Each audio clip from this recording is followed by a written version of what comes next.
इसी कड़ी में मैं भारत ही नहीं,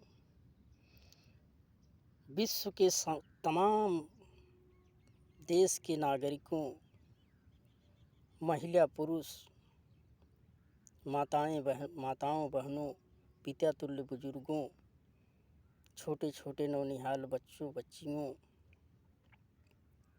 नौजवान साथियों से यह अपील करना चाहता हूँ कि वह सभी एकजुट होकर इंसानियत के नाते इंसानियत को बचाने के लिए आज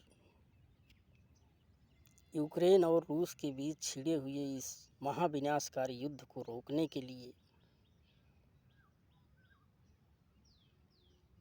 हर तरह से संकल्पबद्ध होते हैं और किसी भी दशा में इस विनाशकारी युद्ध को अतिशीघ्र रोकते हैं। मित्रों,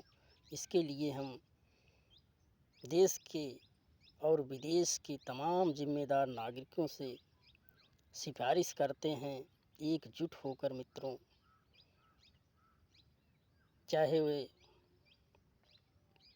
अधिकारी हों, कर्मचारी हों, सांसद हो, विधायक हों, हमारे देश के चौथे स्तंभ, विश्व के चौथे स्तंभ के रूप में काम करने वाले, लोकतंत्र की रक्षा करने वाले हमारे मीडिया के सदस्य बंधुओं, हम सभी से निवेदन करेंगे कि विश्व बचाओ धरती पर खुशहाली लाओ अभियान के तहत कार्य करना शुरू करें और सबसे पहले इस महाविनाशकारी युद्ध को रोकें। मित्रों, इसके बाद अभी हमारे पास टाइम है, बहुत टाइम तो नहीं है लेकिन पर्याप्त टाइम है कि हम ऐसी व्यवस्थाएं बनाएंगे कि इस धरती पर स्वर्ग ला के खड़ा कर देंगे। मित्रों, बहुत विकास हो गया, अब विकास की हमें आवश्यकता नहीं है। इस विकास ने आज विनाश के कागार पे हम इंसानों को ला के खड़ा कर दिया है। इंसान ही नहीं, पूरी जीवित सभ्यता को आज विनाश के कागार पे ला के खड़ा कर दिया है। मित्रों, इसलिए सबसे पहले आज हमें यह महाविनाशकारी युद्ध को रोकना है।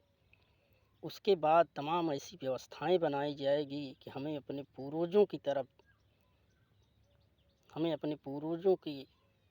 सभ्यता की तरफ ध्यान देने की आवश्यकता है। अब विकास की आवश्यकता नहीं है। मित्रों, जीवन एक लेवल पर कैसे चलता रहेगा, जीवन में कैसे आनंद रहेगा, कैसे हमारी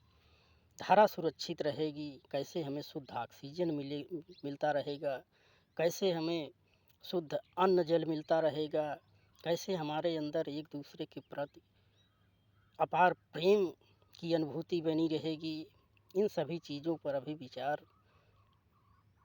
करेंगे मित्रों और उसको लागू करेंगे, कराएंगे। हर तरह से मेहनत किया जाएगा मित्रों और सारी चीज़ें सुरक्षित हो जाएंगी मित्रों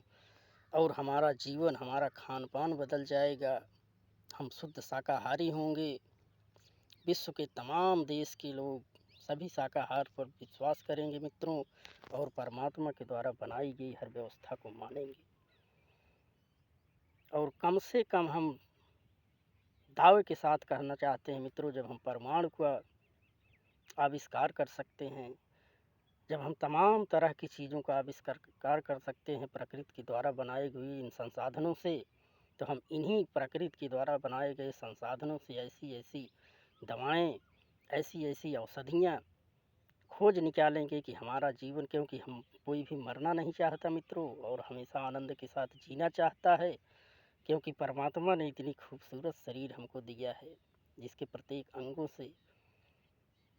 हम परम आनंद की प्राप्ति कर रहे हैं। मित्रों, परमात्मा ने हमें जो ये खूबसूरत उपहार दिया है, आँखों से हम परमात्मा के द्वारा बनाए गए इस खूबसूरत वादियों को देख रहे हैं,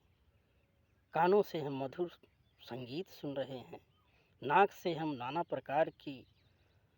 सुगंध ले रहे हैं, नाना प्रकार के जो परमात्मा ने हमारे लिए पुष्प बनाए हैं, उनकी खुशबू से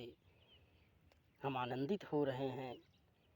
परमात्मा ने जो हमें ये जीवा दी है, इससे हम नाना प्रकार के व्यंजनों का, नाना प्रकार के फल फ्रूटों का, गन्ने के रसों का, मीठे मीठे फलों का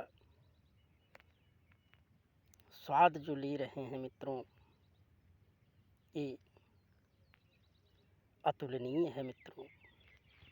बहुत ही सुंदर रचना शरीर परमात्मा ने हमारे शरीर के अंदर दिया है मित्रों। इस सुंदर संसार को परमात्मा ने हमें जो दिया है, इसका हम भरपूर आनंद लेंगे और सभी जीव को आनंद लेने के लिए उन्हें सुरक्षित वातावरण प्रदान करेंगे। तो मित्रों, इन्हीं कड़ी में हम आगे बढ़ते हुए, क्योंकि जीवन सबके लिए महत्वपूर्ण है और आज सभी का जीवन संकट में है, पूरी इंसानियत संकट में है मित्रों। इसीलिए हम पूरे विश्व के देशों के नागरिकों से, विश्व के देशों के नागरिकों से, पूरे विश्व के इंसानों से यह अपील करते हैं, सभी जिम्मेदार नागरिकों से, चाहे वो राजनीतिक पद पे बैठे हों, चाहे वे लोक प्रशासन के सदस्य हों, चाहे वे प्रशासन के सदस्य हों, चाहे वे मजदूर हों, किसान हों, अधिकारी हों, कर्मचारी हों,